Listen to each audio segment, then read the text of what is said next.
Yes! Celebrate Coco Gauff.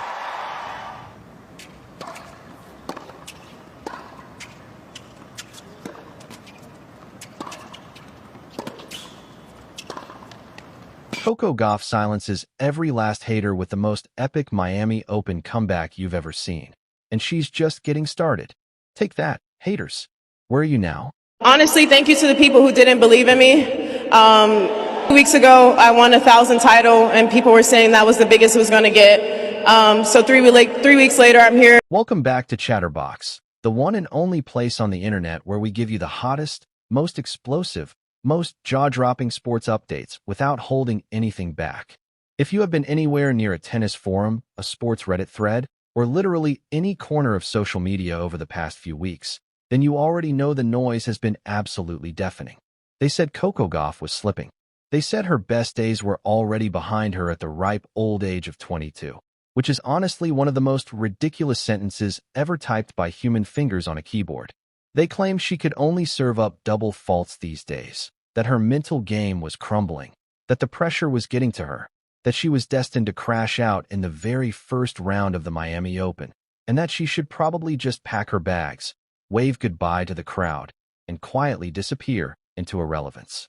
Well, Chatterbox family, I sincerely hope every single one of those critics is sitting down right now, preferably with a very tall glass of water, because they are going to need it to wash down every last one of those words.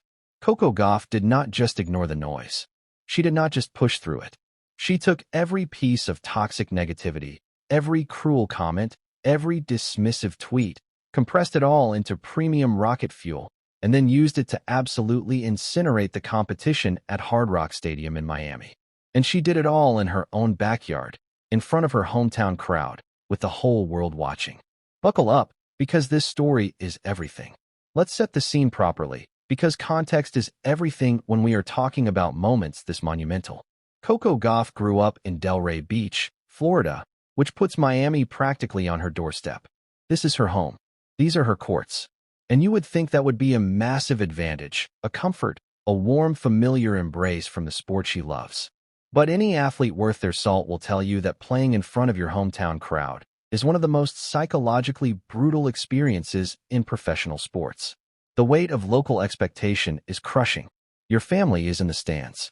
Your childhood friends are watching courtside. Your old coaches, your neighbors, your community, everyone who ever believed in you, everyone who ever doubted you. They are all right there, just feet away from where you are fighting for your career. And hovering above all of that is the very specific and very painful reality that Coco had reached the fourth round of the Miami Open 3 times before in her career, and every single time, her hometown dream had been stopped dead in its tracks. 3 times she had gotten tantalizingly close. 3 times the quarterfinal door had slammed shut in her face. So when she walked onto that court this year, the pressure was not just pressure. It was a mountain with a very personal history sitting right on top of her shoulders. And then the haters started doing what haters do. Coco's first test came against her friend and fellow American Alicia Parks in the round of 32. And from the very first game, things looked genuinely scary for Coco supporters. Parks came out of the gates like someone had told her this was the final of a Grand Slam. She was aggressive, she was sharp, and she was completely fearless.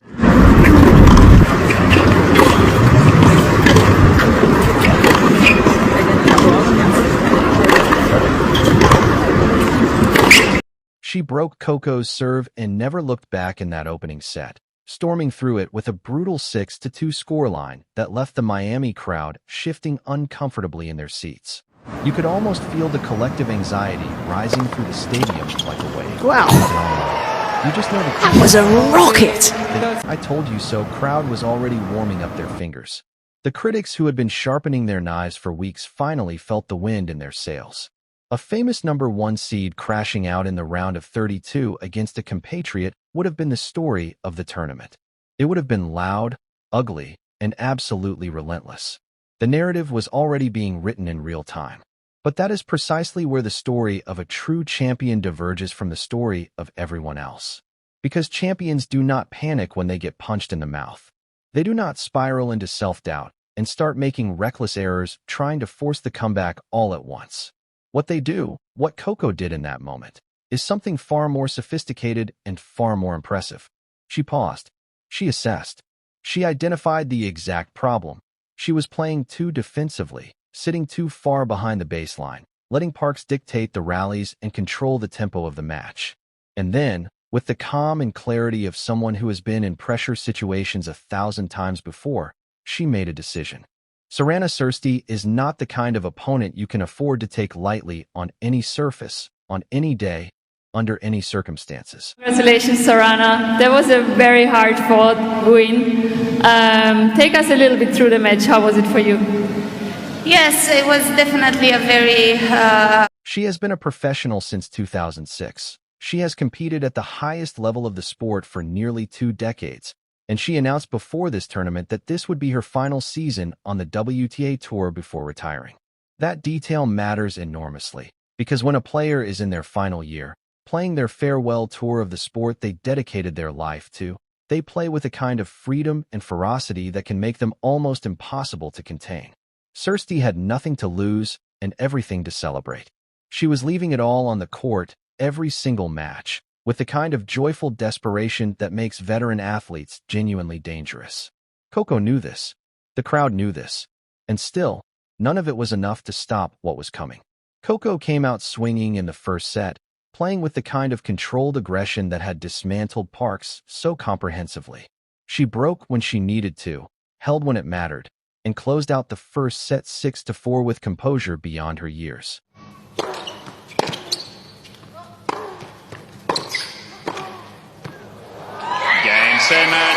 Stunning from Coco Gauff here in Perth. The hometown crowd was electric, the energy building with every winning point, every clean backhand winner, every perfectly executed first serve. But Cîrstea, true to her warrior reputation, refused to simply fold.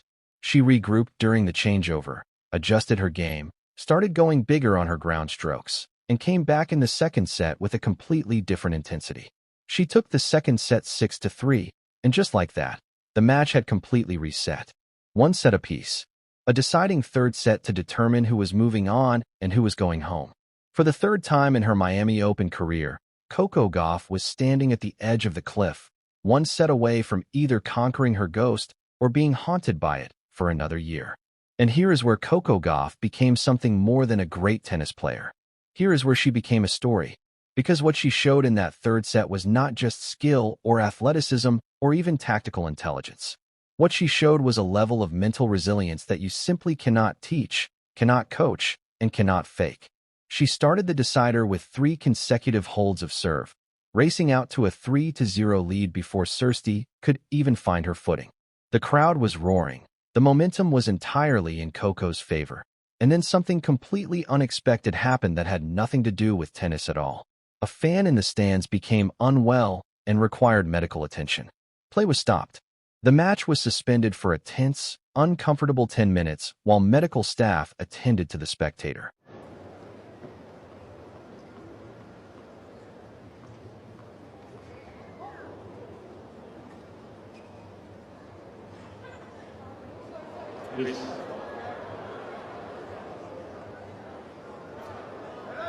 And those 10 minutes, in a third set of a quarterfinal with all that history and all that pressure in the air, could have destroyed the focus of almost any other player in the world. Athletes talk constantly about staying in the moment, maintaining their bubble, not letting external distractions penetrate their competitive focus. It sounds easy when you say it. It is extraordinarily difficult to actually do it when you are standing on a tennis court in front of thousands of people. Your serve momentum has been completely disrupted. Your opponent has had 10 extra minutes to compose herself and think about tactics, and the weight of 3 previous quarterfinal exits is pressing against your chest like a physical thing. Coco Gauff handled it like she had been training for exactly this scenario her entire life. She stayed calm. She stretched. She breathed. She kept herself loose. And when play resumed, she was right back in the zone as though nothing had happened. Cîrstea, who was serving to stay in the match at that critical juncture, could not break through. Coco stepped up, played aggressively at the net, and ended the entire match with a textbook backhand angled volley winner that was so clean, so precise, and so perfectly timed that it almost felt scripted. Final score in the third set, 6-2. Match over. Quarterfinal booked. History made. And now let's talk about that history, because this is the part where the haters genuinely have absolutely no argument left. By defeating Cîrstea and stepping into the Miami Open quarterfinals, 22-year-old Coco Gauff officially completed what is known in tennis circles as the career set of reaching the quarterfinals or better at all 10 active WTA 1000 events. Every single one. Not 9 out of 10. Not almost all of them. Every single one. The Miami Open was the final missing piece, the one glaring gap on an otherwise extraordinary resume, and she filled it in front of the people who matter most to her, in the city where her tennis journey began, in the most dramatic and emotionally resonant fashion imaginable. She did not just check a box. She blew the door off its hinges.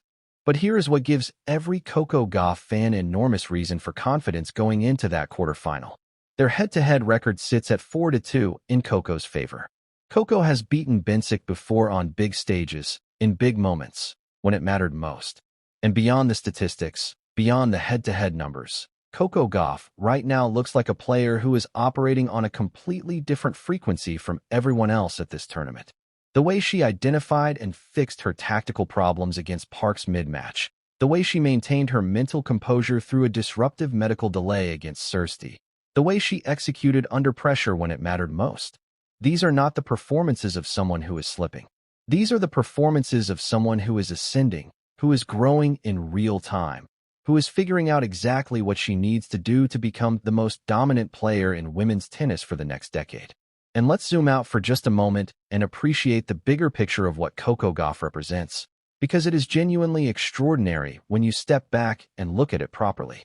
She turned professional in 2018, became a Grand Slam champion at the US Open in 2023, reached the world #2 ranking, and is now building a body of work at 22 years old that suggests her ceiling is still nowhere in sight. The players who achieve this kind of multi-surface, multi-tournament consistency at her age are the ones who go on to define entire eras of their sport. They are the ones who end up with their names in record books, their faces in highlight reels played for decades, their stories told to the next generation of young players who dream of making it on the tour. Coco Gauff is not just a great young player. She is a generational talent in the process of becoming a legend, and Miami is giving us a front-row seat to one of the most compelling chapters of that story. There is also something beautifully poetic about the fact that all of this is happening in Miami, of all places. This is where Coco's story is rooted. This is where she picked up a tennis racket for the first time, where she fell in love with the sport, where she developed the game that eventually took her to Wimbledon as a 15-year-old qualifier who shocked the entire world by beating Venus Williams.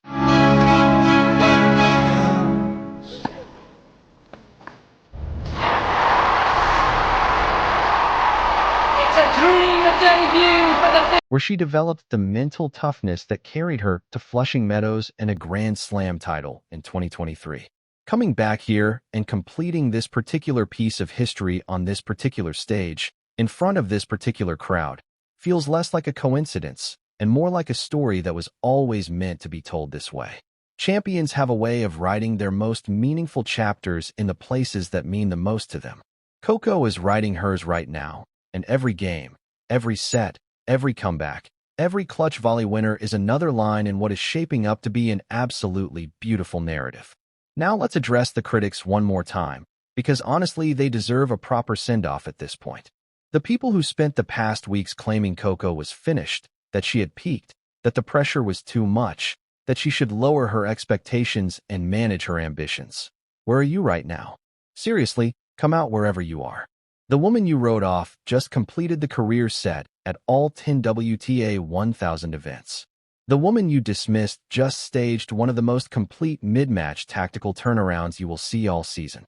The woman you said couldn't handle hometown pressure just did it 3 rounds deep in the Miami Open on the biggest courts under the brightest lights with her whole community cheering her on. And now she is 1 match away from a semifinal, 2 matches away from a final, potentially 3 matches away from lifting a trophy in front of the city that made her. So if the critics want to keep talking, they are more than welcome to. You have seen what Coco does with that kind of motivation.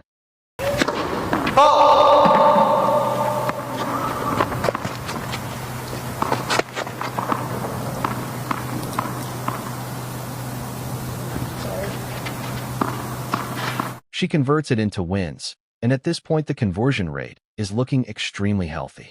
The quarterfinal against Bencic promises to be one of the most captivating matches of the entire Miami Open, a genuine battle between two elite players with real history, real stakes, and real pride on the line. Bencic's return to form after her maternity break is one of the feel-good stories of the season. Coco's historic run through her hometown tournament is another. When these two stories collide on court, the result is going to be must-watch television, the kind of match that you do not want to have explained to you afterward but need to experience in real time. Every point is going to carry weight. Every break point is going to feel enormous. Every moment of tension, every momentum swing, every clutch winner is going to matter. Set your reminders, clear your schedules, and get ready, because this one is going to be special. And when it is over, you know exactly where to come for the full breakdown, the hot takes, the dramatic play-by-play, and the completely unfiltered reaction that this kind of match deserves. Right here on Chatterbox, because that is what we do.